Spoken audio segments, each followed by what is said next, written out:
어떤 이들은 예수님의 십자가에 대해서 말하기를 그것은 예수님의 가르침이 너무 급진적이어서 그 당시에 종교 지도자들과 마찰을 빚었고 그리해서 예수님의 십자가에 돌아가시게 되었다. 이렇게 말하는 사람들이 있습니다. 그러나 성경은 분명히 말하기를 예수님의 고난은 십자가의 고난은 구약 예언들의 성취라는 것을 말하고 있습니다. 특별히 요한복음에 보면 요한은 예수님의 십자가 죽음이 네 가지 구약에 대한 구절에 대한 예언에 대한 성취라고 말하고 있습니다. 그래서 예수님이 죽으시기 전에 십자가 상에서 두 가지의 성취를 말씀하시고 그리고 또 죽으신 다음에 또 두 가지의 예언이 성취되었다고 말하고 있습니다. 그래서 오늘 말씀의 제목을 십자가에서 이루신 구약의 성취 2 플러스 2 이렇게 한번 잡아보았습니다. 요한이 말하는 구약에서의 구약 예언의 성취 이 네 가지를 우리가 살펴보면 십자가의 의미를 더 깊이 알 수 있게 되는 것이죠. 첫 번째로 예수님의 십자가는 의로운 고난의 성취입니다. 요한복음 19장 23절, 24절. 군인들이 예수를 십자가에 못 박고 그의 옷을 취하여 네 깃에 나눠 각각 한 깃씩 얻고 속옷도 취하니 이 속옷은 호지 아니하고 위에서부터 통으로 짠 것이라.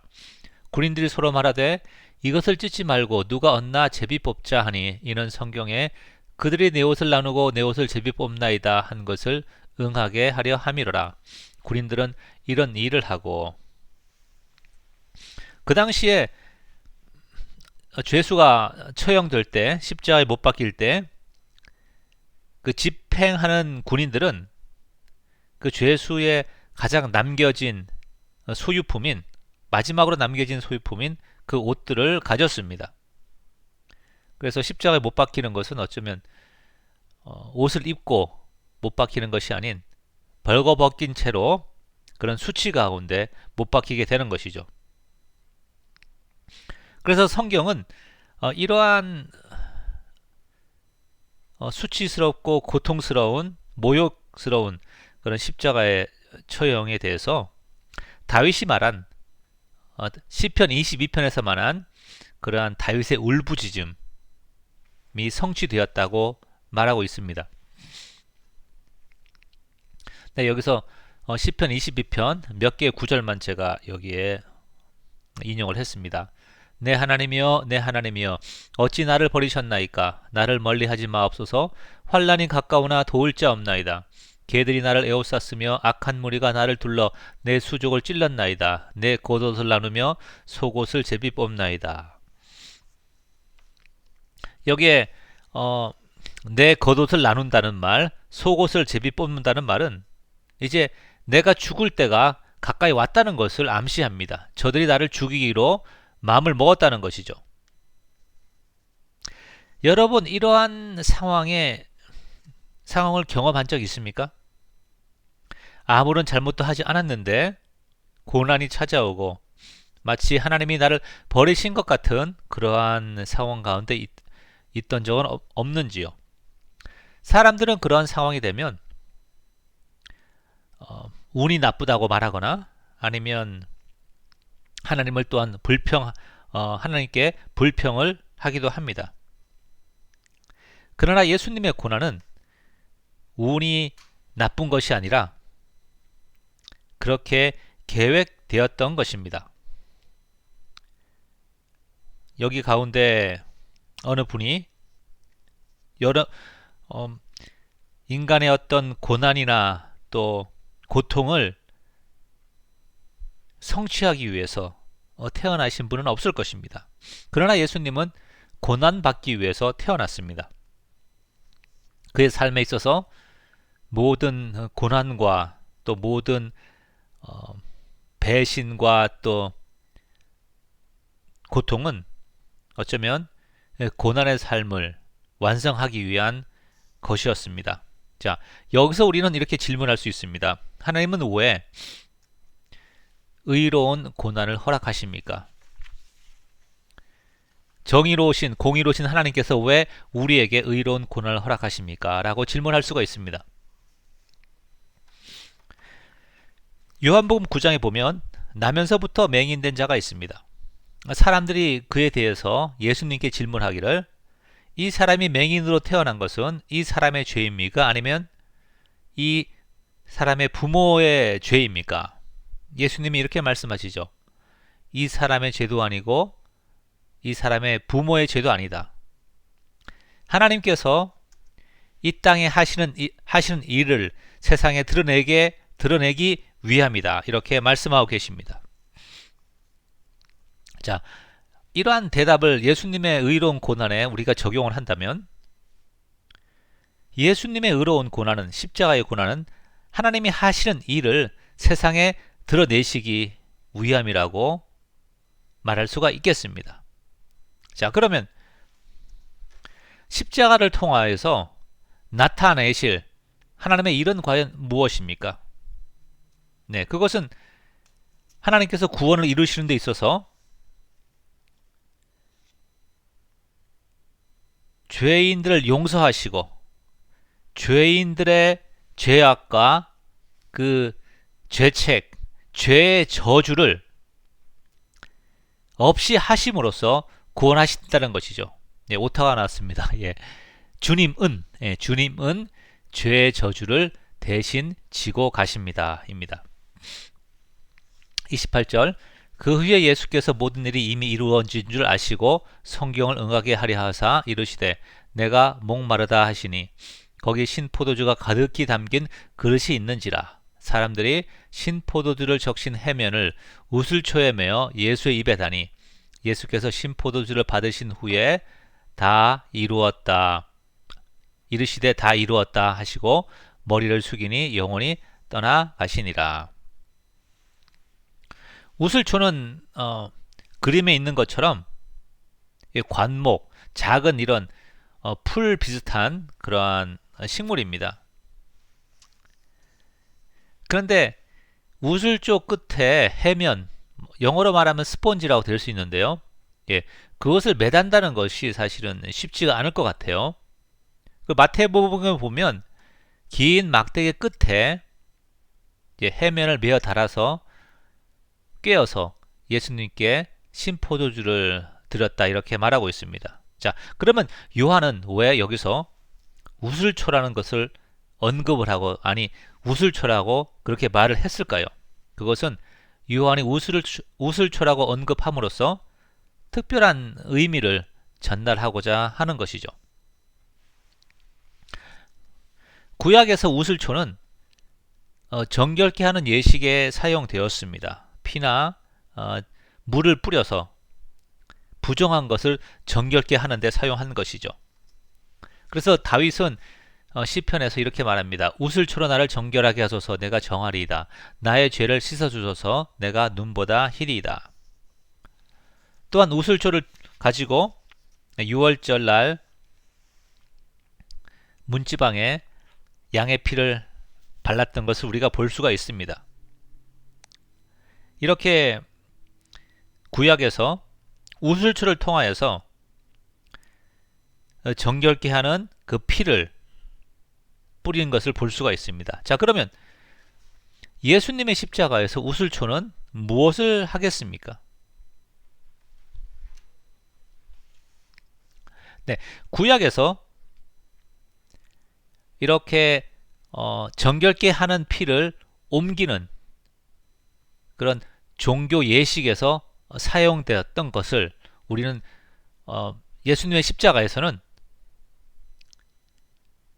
인간의 죄악과 그 죄책을 예수님께로 전가하는 것으로 우리가 이해할 수가 있습니다.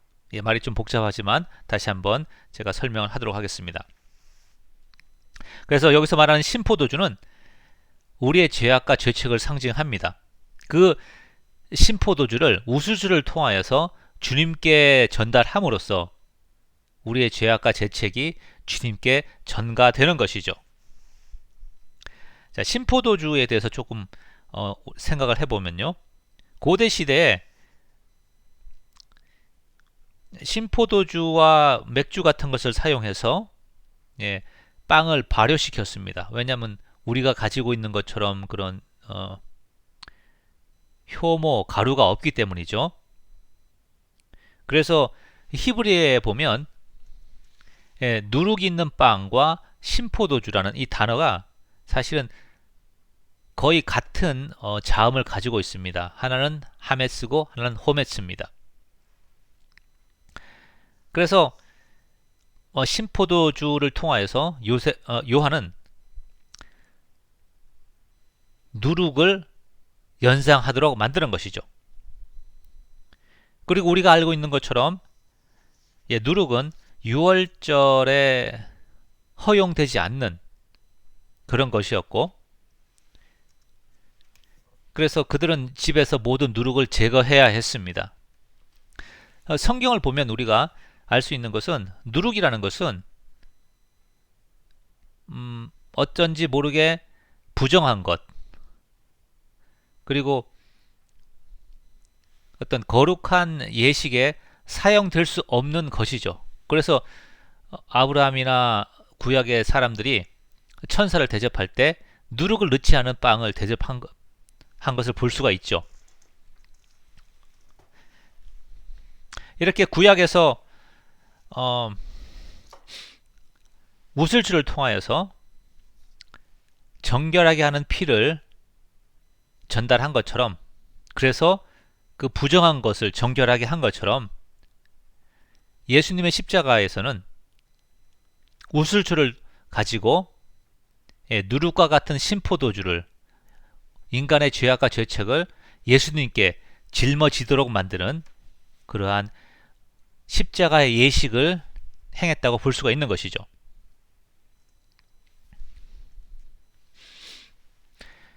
이것이 바로 주님의 고난의 이유인 것입니다. 그래서 세례 요한은 이렇게 말하고 있습니다. 보라, 세상 죄를 지고 가는 하나님의 어린 양이로다. 이렇게 세상 죄를 지고 가는 하나님의 어린 양으로서 그 사명이 예수님이 신포도주를 받으시는 그 순간에 다 완료된 것이죠. 그래서 예수님께서 포도주를 받으신 다음에 다 이루었다라고 말씀하신 겁니다. 자, 이것이 예수님이 십자가에서 죽으실 때 이루신 두 가지 구약의 예언들입니다.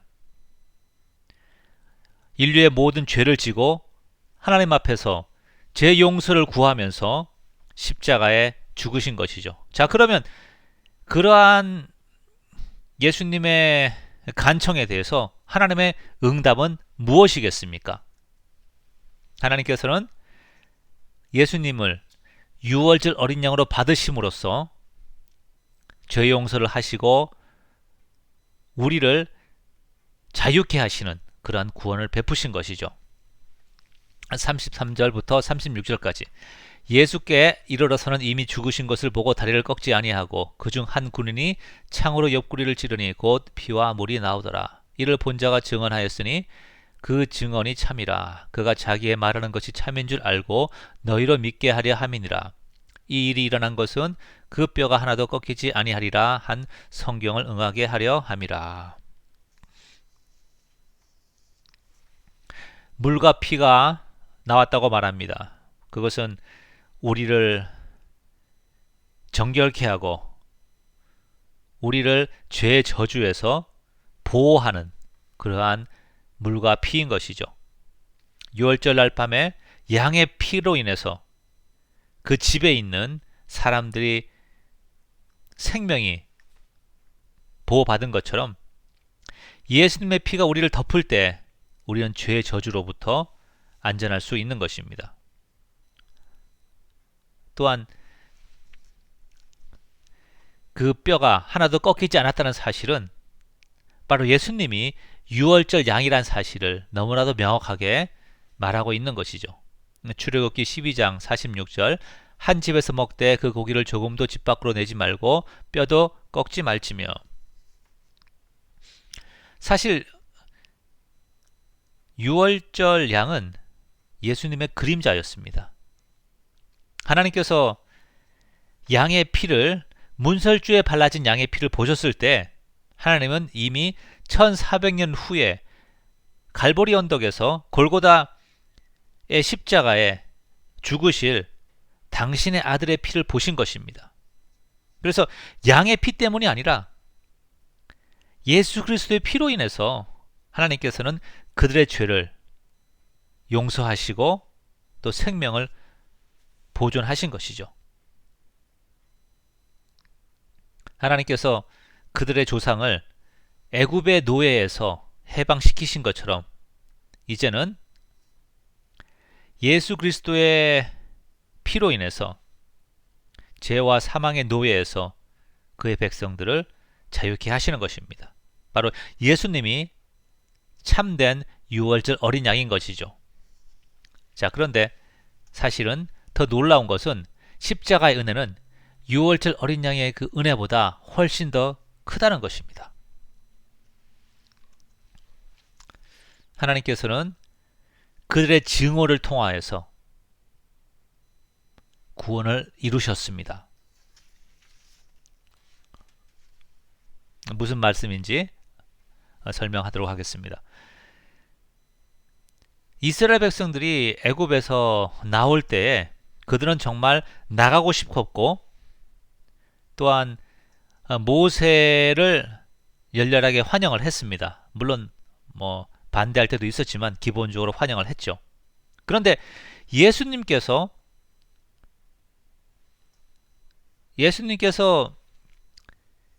그 죄와 사망으로부터 구원을 베풀고자 하셨을 때 사람들은 원하지 않았습니다. 왜냐하면 그들은 스스로 생각하기를 자기는 괜찮다, 자기는 의롭다고 생각했기 때문이죠.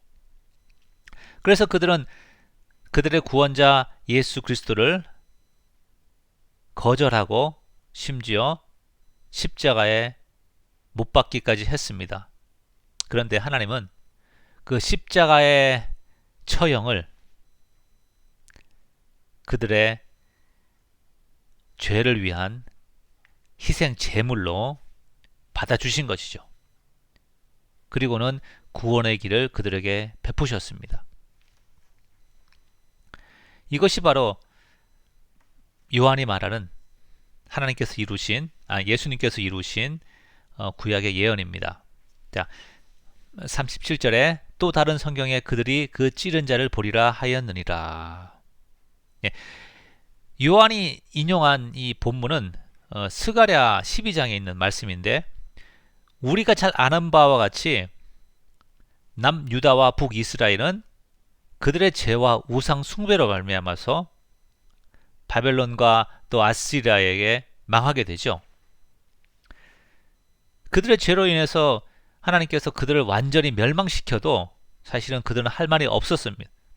그런데 하나님의 긍휼하심으로 말미암아서 약간의 바벨론 포로 생활을 거친 후에 하나님께서는 다시 예루살렘의 회복과 또 그의 백성들을 돌아오게 하실 거라고, 돌보실 것이라고 약속을 하십니다.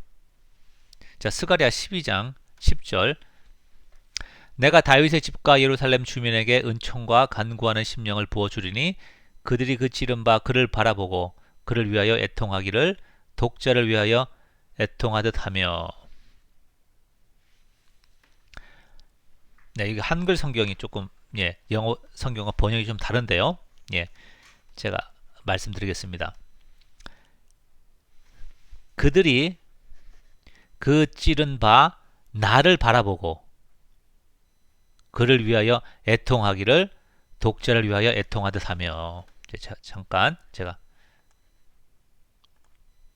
바꾸겠습니다.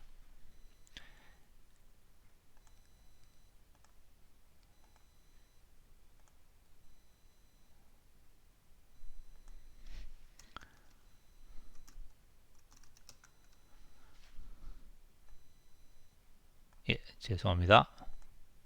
다 됐습니다. 예. 예. 예, 영어 번역을 보면 그들이 그 찌른 바 나를 바라보고 그를 위하여 그 찌른 그 사람 그분이죠. 나를 위하여 애통하기를 독자를 위하여 애통하듯 하며 이렇게 되어 있습니다.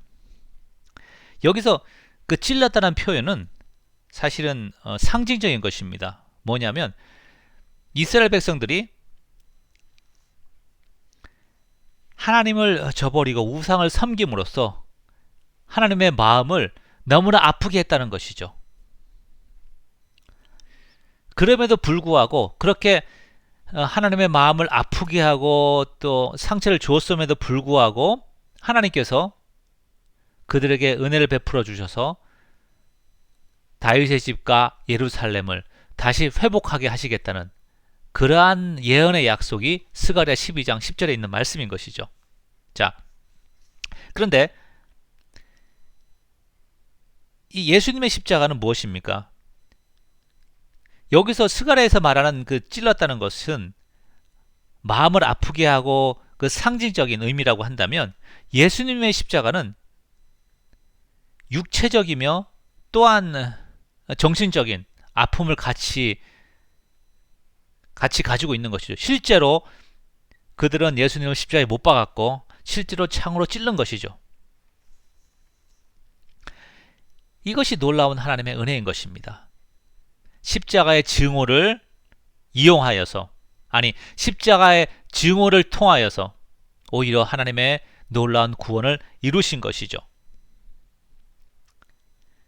이제 그들이 이것을 깨닫게 될 때 정말로 애통한다고 스가랴서는 그렇게 말하고 있고 실제로 사도행전에 보면 그런 일이 일어나죠. 사도행전 2장에서 베드로가 복음을 전할 때 베드로가 이렇게 말하죠. 너희가 바로 그 하나님의 보내신 메시아를 십자가에 못 박혀 죽었다. 그런데 하나님께서는 다시 살리셨다. 자, 이 말을 듣고 유대인들이 이렇게 말하죠. 형제여, 우리가 어찌할꼬? 베드로가 말하기를 회개하고 주 예수의 이름으로 세례를 받으라.